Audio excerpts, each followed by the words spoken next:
The energy in the studio was electric as Jason Momoa strode onto the set of The Kelly Clarkson Show, flashing his signature smirk and tossing a wave to the cheering audience. Dressed in a loose earth-tone shirt, his long hair pulled back into a half-bun, Jason looked every bit the relaxed movie star, radiating charisma and confidence. Kelly greeted him warmly with a hug and a laugh, clearly excited to have the Aquaman and Dune star on the couch. The two launched into easy banter, joking about Jason's intense workouts, his eco-friendly lifestyle, and his love for rock climbing and vintage motorcycles. Jason told an amusing story about breaking a hotel bathtub during a press tour, sending the audience into hysterics. For a moment, it felt like just another celebrity appearance, light, fun, and full of charm.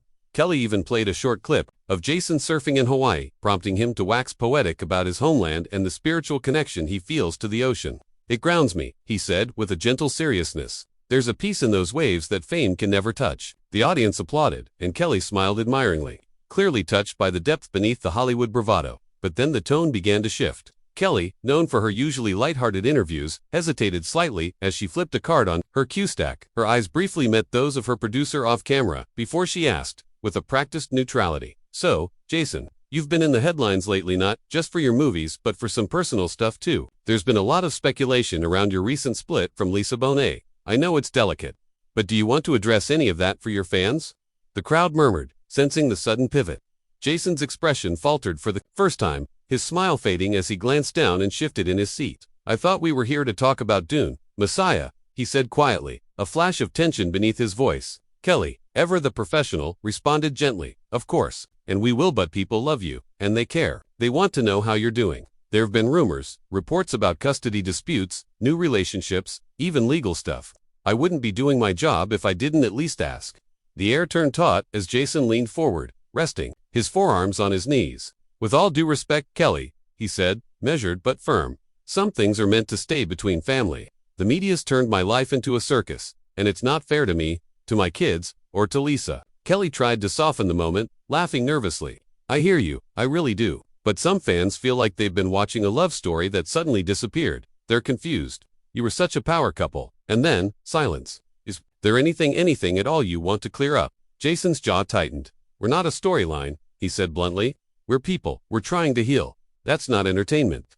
The audience grew uncomfortably quiet. A few clapped in support of his privacy, but the vibe had shifted decisively. Kelly, realizing the sensitivity of the moment, nodded slowly. "Totally understood. I'm not trying to put you on the spot, I promise. It's just when celebrities go quiet, people fill the silence with speculation." Jason chuckled bitterly. "That's the problem, isn't it? You go quiet to protect your family, and suddenly you're the villain in someone else's tabloid fantasy." He turned to the audience, his voice rising just slightly. "I didn't sign up to have my kids' names dragged across headlines. I'm an actor, I play roles. That's what I'm here for, not to be dissected by strangers." Kelly, now visibly trying to recalibrate the conversation, switched tactics. All right, she said with a calming smile. "Let's pivot. Let's talk about your role in Dune. Messiah, the trailer dropped, and fans are freaking out. You're back as Duncan Idaho, but in a way we didn't expect. There's a twist, right?" Jason nodded slowly, grateful for the redirection. "Yeah, Duncan's not the man he was. He's changed. There's this haunting weight to him now. He's more machine than man, grappling with loyalty, identity, grief. It's wild." For a few minutes, the conversation found its footing again. Jason described the intense shooting schedule, working with Denis Villeneuve, and reuniting with Timothée Chalamet and Zendaya. But just as it seemed, things had stabilized. Kelly, almost hesitantly, asked, "Do you ever feel like you're channeling some of your own emotional journey into Duncan, like using the role as a form of therapy?" Jason froze. The question, though well-intentioned, struck a nerve. "You mean, turning my pain into content?" he asked, his tone low and sharp. Kelly stammered. No, I didn't mean it like that, just that art can be healing, you know." Jason stood suddenly, the shift startling. The studio fell silent. "I think we're done here," he said, his voice carrying an unmistakable edge. Kelly stood as well, clearly caught off guard. "Jason, wait please, we can move on. I didn't mean to offend you." He turned to her, his eyes blazing. "You want healing? Try raising 2 kids while people dissect your love life on Twitter. Try watching strangers profit off your heartbreak. That's not healing, it's exploitation." The crew began to move subtly, unsure if they should cut to commercial. Kelly stepped forward. "I'm so sorry if this crossed a line. Truly, I admire you, and I wasn't trying to hurt you." Jason took a breath, visibly trying to contain his emotions. "I know, but this whole setup, it's part of the problem. We wrap pain in applause and ratings and call it intimacy. But it's not, it's just noise. With that, he turned and walked off stage, the camera tracking him until he disappeared behind the curtain. The audience gasped, a few people murmuring, "Whoa," while others clapped out of instinct, unsure what else to do. Kelly stood in stunned silence for a moment before turning back to the cameras.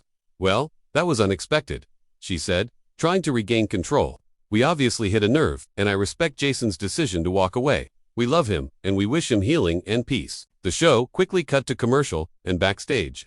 Jason was already heading toward the exit, his publicist trailing behind him, whispering urgently. The tension remained thick in the studio even after the break, with Kelly returning to rap the show with an awkward smile and a promise to get back to fun tomorrow. Online, the clip of Jason walking off the set went viral within minutes, sparking debates across social media. Some praised him for setting boundaries. Others criticized Kelly for pushing too hard. Still others simply watched the clip on repeat, mesmerized by the rawness of it all. In the hours that followed, statements were released.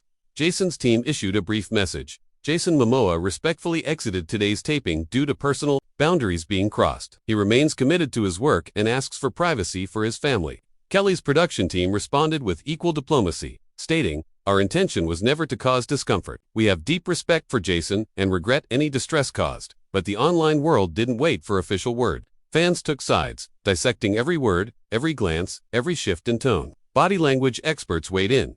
Talk show hosts reacted. Hashtags trended. Memes were born. The episode became a cultural flashpoint, the kind of unscripted celebrity moment that temporarily overtook the news cycle. And somewhere in the storm of commentary, the man at the center of it, Jason, remained silent. Weeks passed, and the noise began to fade. Jason resurfaced on Instagram with a photo of him hiking alone in the mountains. No caption, just wind-tousled hair and a vast landscape behind him.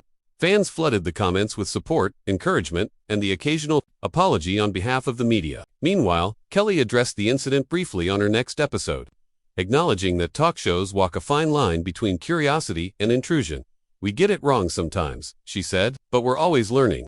The moment sparked broader conversations about the ethics of celebrity journalism, the pressures of public life, and where the line should be drawn. It became more than just a talk show meltdown. It became a mirror, reflecting a culture addicted to both vulnerability and spectacle. Jason, for his part, took a step back from the spotlight. He delayed some press appearances, canceled others, and reportedly spent more time in Hawaii, close to his roots and his children. Insiders said the fallout from the interview made him reconsider how he engages with the media altogether. "He's tired of playing the game," one source said. "He's looking for truth now, not applause." His team didn't deny it. When asked if Jason would return to talk shows in the future, his rep simply replied, "He'll do what feels authentic." And maybe that was the real takeaway, not just the dramatic exit, but the reminder that even superheroes have limits. Even the most beloved stars deserve space to be human, to grieve, to protect what matters most without putting it on display. As for Kelly, she continued her show with grace, but something shifted in her approach. The experience seemed to humble her, reminding her and her viewers that not all stories are ours to tell. She began introducing a new segment called Boundaries, inviting mental health experts and celebrities to discuss emotional safety in the public eye. The segment became popular, praised for its sensitivity and nuance. Some saw it as redemption, others called it performative. But in the fickle world of fame, even the smallest course correction felt meaningful. The Jason Momoa episode wasn't replayed on syndication. It existed only online, fragmented into clips and reactions, slowly fading into digital legend. And yet, that singular moment Jason rising from the couch, eyes burning, words heavy with emotion, remained etched in public memory. Not for scandal, not for drama, but for truth. Because in an age of curated personas and viral interviews, what stood out most was not the glamour or the controversy. It was a man drawing a line, a man saying no, a man walking away. And for once, the world didn't look away. It watched, it listened, and maybe just maybe it learned.